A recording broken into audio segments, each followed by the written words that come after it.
新型车载加油炮呢，相较于老式的牵引火炮，它的区别呢是更加的轻和快。 这呢就充分体现在射击准备环节，仅仅用时7分钟就完成了占领阵地，17分钟就完成了占领阵地。 최근 중국 국영 방산 기업이 K9 자주포를 겨냥해 개발한 신형 자주포가 화제가 되고 있습니다. 중국 노린코가 선보인 이 자주포는 6x6 트럭 차체에 155mm 52 국영 포신을 장착한 모델로 화려한 홍보 영상과 함께 등장했는데요. 그러나 이 자주포가 주목받는 이유는 뛰어난 성능 때문이 아니라 오히려 중국의 한계를 적나라하게 드러냈기 때문입니다. 중국의 신형 자주포는 기존 주력 모델인 PCL181과 거의 차이가 없고 아직 양산계에 조차 없는 미완성 자주포로 업그레이드보다는 업그레이드라는 비판을 받고 있는데, 그렇다면 왜 중국은 미완성 프로토타입 자주포를 영상까지 만들며 무리하게 홍보하고 있는 것일까요?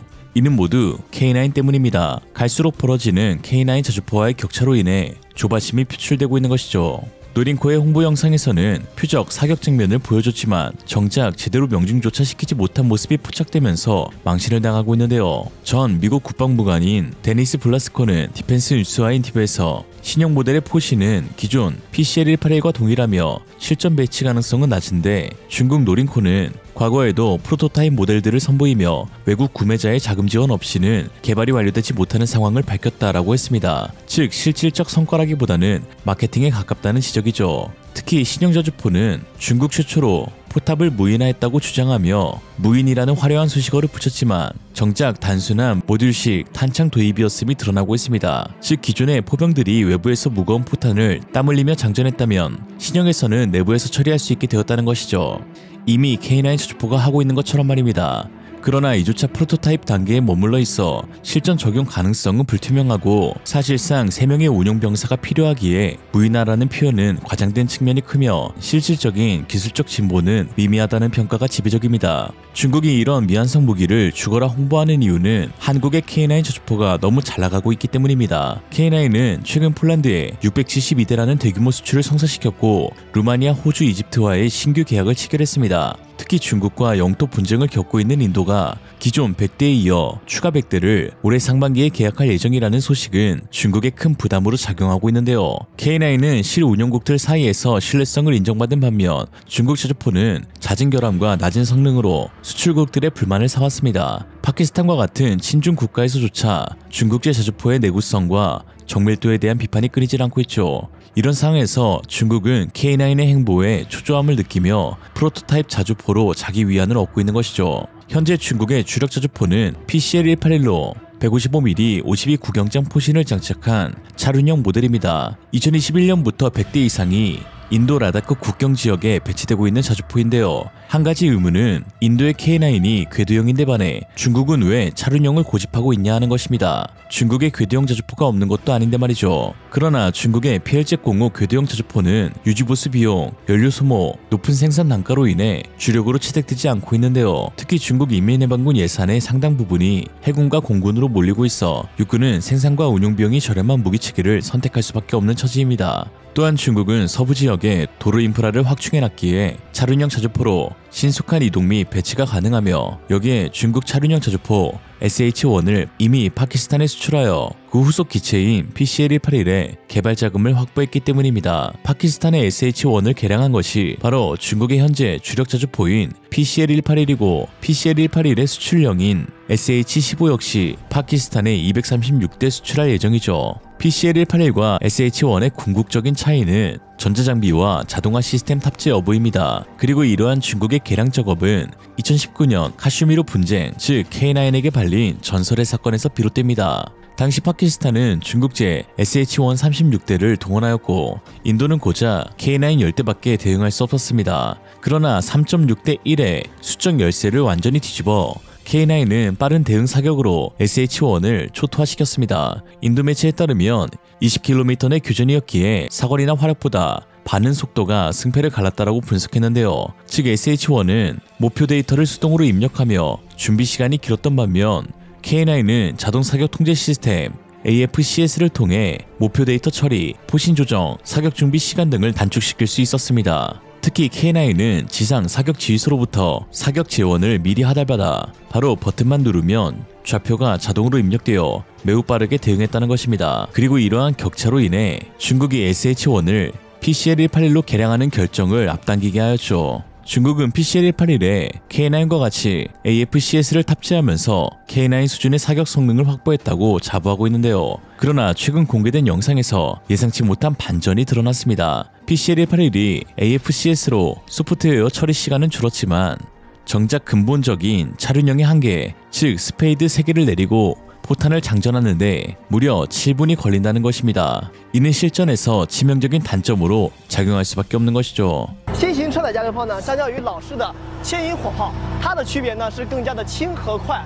这呢就充分体现在射击准备环节。由于采用车炮一体化的设计呢，像以往的车炮分离、开架下炮才能完成的射击准备环节呢，仅仅通过炮长一键就可以完成射击准备，这也就大大缩短了我们的射击准备的时间。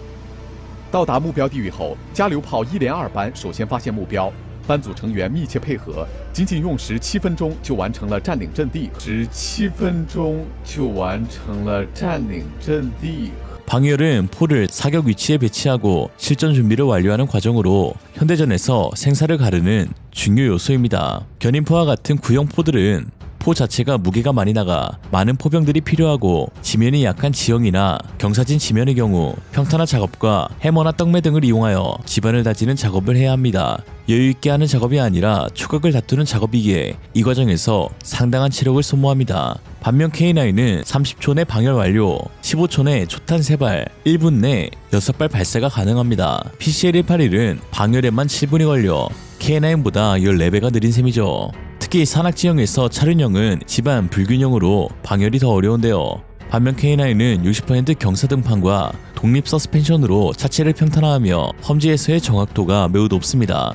특히 미국 유마 훈련장에서 실시된 K9 실사격 기동 사연의 경우 급속 사격과 빠른 발사 속도 구간에서는 하나 포병 대원들이 각각 16초 만에 3발, 15초 만에 6발을 발사하는 데 성공했습니다.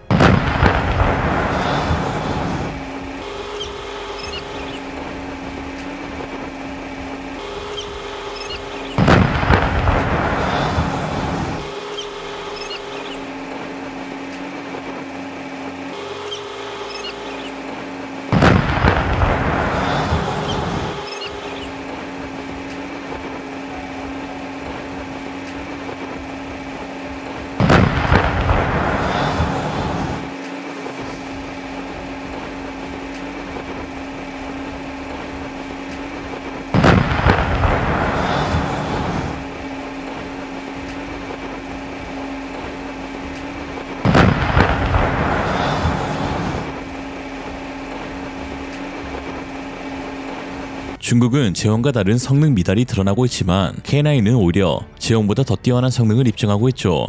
당시 엄청난 숙련도와 속도에 미 제56 포병사령부 제임스 칼튼 대령은 K9의 매우 빠른 사격은 오늘날 현대 전장에서 꼭 필요한 요소라며 한국 무기 시스템의 첨단화와 우수성을 보여주는 사례라고 했습니다. 이러한 방열 시간과 사격 속도에서 중국산과 한국산의 차이는 엄청난 결과를 낳게 되는데요. 자주포 1개 대 18문의 교전 시뮬레이션 결과 사실상 반격조차 못하고 중국산 자주포가 100% 전멸당하는 수준임이 드러났습니다. 동시에 적을 발견한다고 가정 후 방열을 준비하는 0초 때에 K9과 PCL-181은 모두 즉시 움직여 발사 장소로 향합니다. 이때 K9은 사격 통제소로부터 적의 좌표를 자동으로 받아 입력하게 됩니다. T+30초에 이르면 초탄을 발사하고 15초간 급속 사격으로 포당 3발, 총 54발을 중국 자주포 진지에 쏟아붓습니다. 이로 인해 중국 부대의 25%가 파괴되죠. 사실상 15초 만에 반격 의지를 잃을 가능성이 큰데요.